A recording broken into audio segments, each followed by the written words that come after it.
Did you know that birding is one of Oregon's most popular outdoor recreational activities? It's true, whether feeding birds or watching birds or maybe even building a home like this one.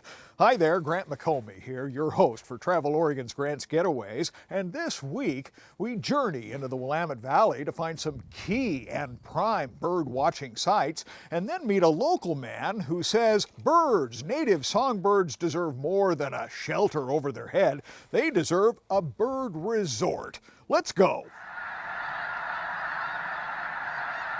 There's quite an outdoor show for those in the know, as Oregon's wild places are prime. Rain or shine, places like Sauvie Island Wildlife Area are at their showy best. No better time of year, I like to say, as eagles soar and waterfowl dive. And it gets even better at places like Smith Bybee Wetlands when you've an expert who shows the way for a walk on the wild side. It may be wet, it may be cool, but it's not freezing, and there's lots of food. James Davis, an expert of all things wild and author of the comprehensive Northwest Nature Guide, says you don't have to travel far to find wildlife at this time of year. Hundreds of thousands of ducks, geese, and swans, and probably tens of thousands of raptors come into the Willamette Valley. It's hard to imagine a better place to watch the show, especially one so close to home, the TUALATIN River National Wildlife Refuge in Sherwood. A wonderful visitor center and 2 miles of easy trail combined to put you in touch with wildlife that's practically as close as your own backyard. This is south for 500,000 birds. This is the warm, mild, wet climate that is great for them. And people think, well, it's cold here, why would they come here? Just imagine what it's like in northern Manitoba right now. And don't forget ANKENY Wildlife Refuge near Salem, where visitor-friendly boardwalks and viewing platforms give you a front row seat out of the foul weather. Whether it's a kiosk, right at the wetland or on a hill, or the boardwalks that kind of get you back into the nooks and crannies, the balance kind of goes along with how to not disturb the wildlife while still providing these opportunities. So it's a wonderful thing when you can really sit somewhere and observe the finest little things. It's a spectacle that you can spend some time watching.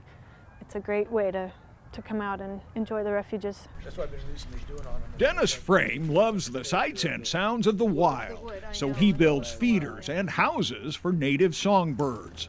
And what's very cool about this is the seeds don't get all wet, so they stay dry. But not just homes. These wooden structures are more like, well, resorts. Homeowner IRENE DICKSON says they really work. They add pleasure, they add peace. They're just a de-stressor, that's the best way I can put it. The little rock, and it looks like a little place. If you can't have the lake house, this is the next best thing, right?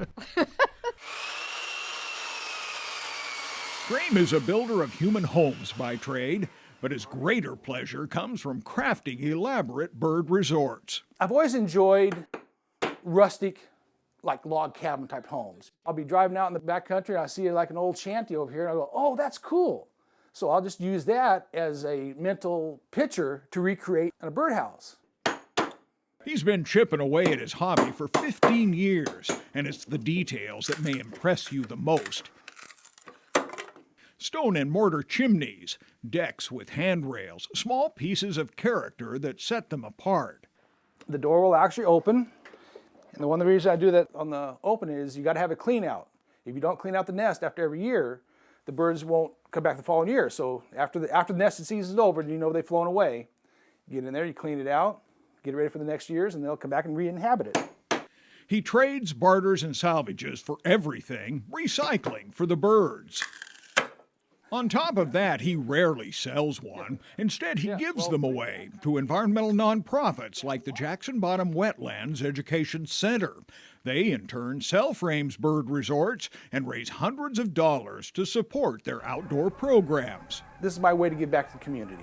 I just believe in the community. It helps me out. I help them out. Getting the young people out of the houses, out into the outdoors, and educating them on what Oregon has for the outdoors for them. I enjoy the outdoors myself, and so anything I can do to promote somebody else getting out there and learning about the outdoors is a positive in my book. A lot of folks must agree with Dennis because his efforts, his bird resorts, they are red hot popular and he can't build them fast enough. In fact, work like this, and you can learn more about how to own this special Grants Getaways Bird Resort that Dennis has donated to an upcoming community auction in Washington County that'll raise money for local schools.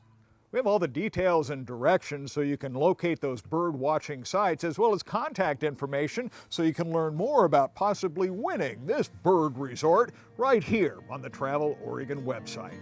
So until next week, get out here and explore the great Oregon outdoors and let Travel Oregon be your guide. For Travel Oregon, I'm Grant McCollum.